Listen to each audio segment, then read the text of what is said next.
Nurse, pwede po ba kami makahingi ng extra face mask? Mukha ba akong may face mask? Grabe naman po. Hihingi lang kami ng extra face mask. Papakasuhan mo. Grabe naman.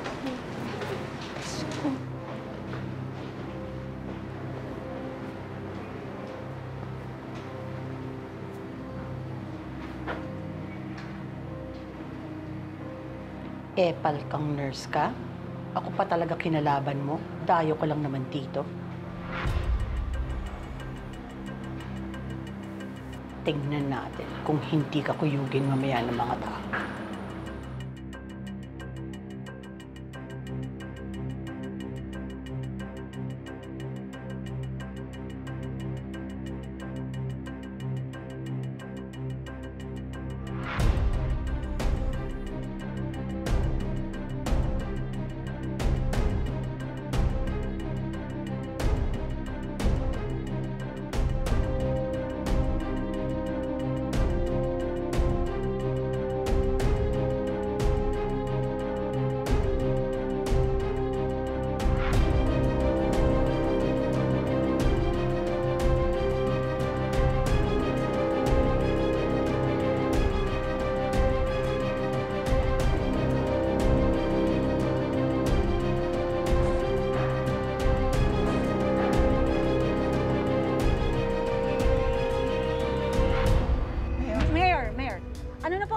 Update sa sinasabing virus na ito. We're doing everything we can to control the situation. At lubos kami nagpapasalamat sa lahat ng mga doktor at nurses na nandirito. Sila po ang mga bagong bayani natin. Mayor! Bale, ano na po ang hakbang ng LGU at ng ospital para masugpo itong virus na ito? We're coordinating with the hospital and the Ministry of Health para makontain itong virus. Marami tayong nakausap para tumulong sa atin. Mayor, kailan dadating ang gamot? Yun ang priority natin. Lalo na yung mga treatment, yung test kits at saka mga vaccine. Sir, doktor po ba kayo dito? Hindi ho, pero isa kong anak na doktor nasa loob ng hospital. Mayor, kailangan natin ng treatment plan para mailigtas ng tinamaan ng TSV. Kailan po ba dadating yun? Oo nga naman, Mayor! Opo, Mayor, yun nga po ang kailangan ng taong bayan. Umunahon po tayo. Sandala mo po. Wala pa, pero parating na po yun. Mayor, kailangan natin ng time frame. Tumatakbo ang oras, oh. Ilang doktor pa ba mamamatay bago dumating yun? May mga namatay na palang doktor! Mayor! Mayor, saglit lang!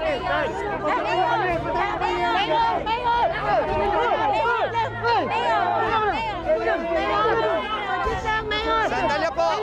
Sandali po! Huminahon po kayo! Sandali lang po! Sandali lang po! Huminahon po kayo! Mabuti pa, kumain muna kayo. May hinanda kami pagkain dyan. Kumain muna kayo para mawala ng init na ulo natin. Hindi pagkain ang kailangan namin, Mayor. Yung gamot ang kailangan namin. Kailan ba dadating yan? Dad! Kumalma kayo! Paano mo kakalman yung anak ko na sa loob? Dad! Dad, ano ba? Dad! Dad, tama na! Zoe, kailangan magamot si Annalyn. Ayoko siyang mamatay.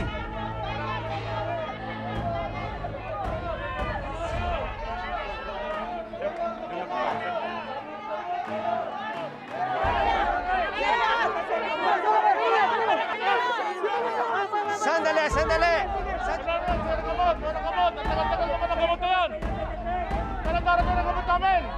Tumahimik po kayo. Kumalma lang po tayo. Pasensya na po sa ginawa ng bodyguard ko. At pasensya na rin po sa mga nangyayari sa atin. Ipinapangako namin na mapapabilis ang pagdating ng gamot at mga bakuna laban sa virus na ito. Mayor, kailangan malaman ng taong bayan kung kailan darating. Kailangan naming malaman kung kailan ang takdang araw ng pagdating nun, Mayor.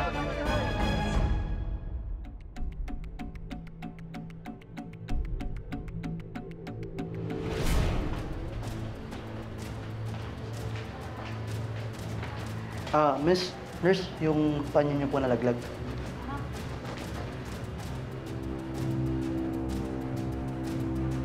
Ano yan, ha? Umubo ka na ng dugo? Ay, hindi po. Hindi po sa akin to. Ako yun nga ba sinasabi ko, may virus ka talaga. Hindi po sa akin to. Tinuro lang po yan ng mama. Hindi akin to. Anong hindi sa'yo? May virus ka! po, hindi po. Anong hindi po? Napakasinungaling mo talaga.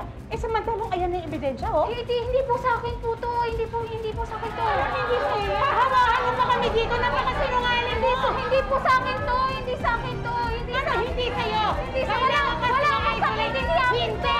Kailangan ina-isolate ka na, di ba? Dapat na-isolate ka na. Hindi nga po sa akin to. Ano hindi sa'yo? Halika na dito. Dapat na-isolate. Halika na. Saan niyo po ko dadalhin? Saan niyo po dadalhin?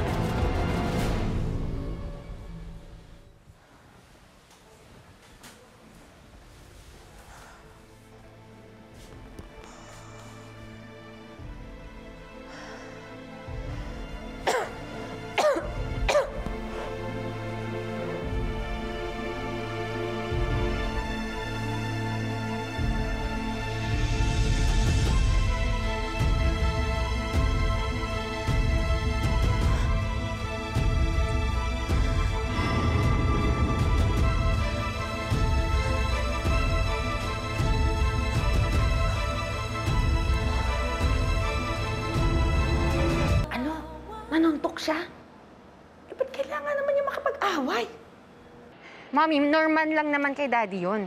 Siyempre, nafo-frustrate din siya dahil ang bagal ng gobyerno. Ang sabihin mo, kaya siya nagkakaganyan ng dahil sa anak niyang si Annalyn. Eh, mamamatay na rin naman yun eh. Mami, ano ba yung bibig mo? Natural lang na ganun yung isipin niya. Siyempre, anak niya yun. Eh, ito namang tatay mo. Pag nakipagsuntukan ba siya, eh, darating agad ng gamot. Di nag-iisip. Di nga ba ang sabi ng mayor dyan, matatagalan bago pa may makarating na gamot? Sabihin mo dyan sa daddy mo, ihanda na niya yung sarili niya at mamamatay na si Annalyn. Wala na siya magagawa. Mami, huwag ka nga magsalita ng ganyan. Hindi mamamatay si Annalyn, okay? Dad! Moira, hindi ka pa rin nagbabago? Mapaloob o labas ng kulungan, asal demonyo ka pa rin? Robert, I am just stating the facts. No one can escape this virus. Kaya ngayon pa lang, I am extending my heartfelt condolences sa'yo at kay Lynette. Buisit ka talaga, Moira. Asal demonyo ka. Bahala ka na nga dyan.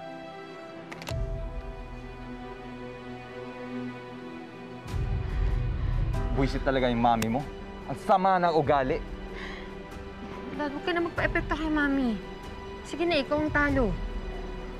Hindi mamamatay si Annalyn, Zoe. Hindi pwede.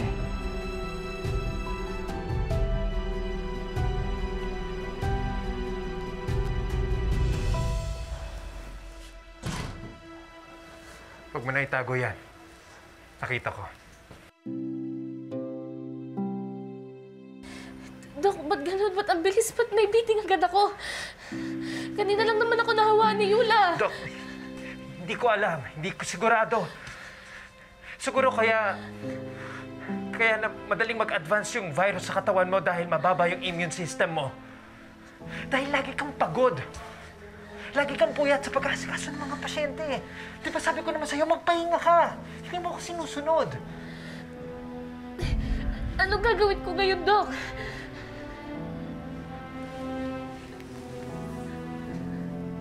Meron ang paparating na mga gamot. Dok, malalagpasan mo to. Ha? Ang kailangan mo lang gawin, magpahinga ka. Tapos, kailangan tumaas yung immune system mo. Hindi kita iiwan. Tutulungan kita. Alagaan kita. Lilipat kita sa private room. Dok? Pwede bang wala muna baka alam? Lalo-lalo na si tatay kasi mag-aalala yun para sa akin. Please.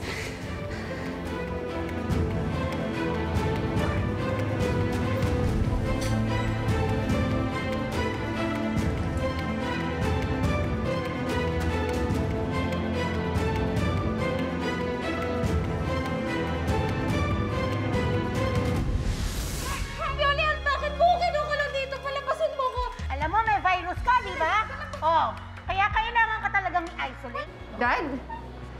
Zoe, Ano to?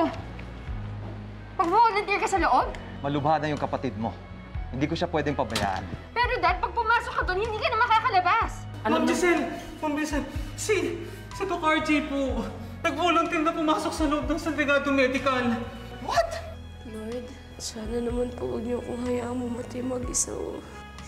Gusto ko pa pong mayakap si nanay at si tatay. Annalyn, anak. Nandito na si tatay.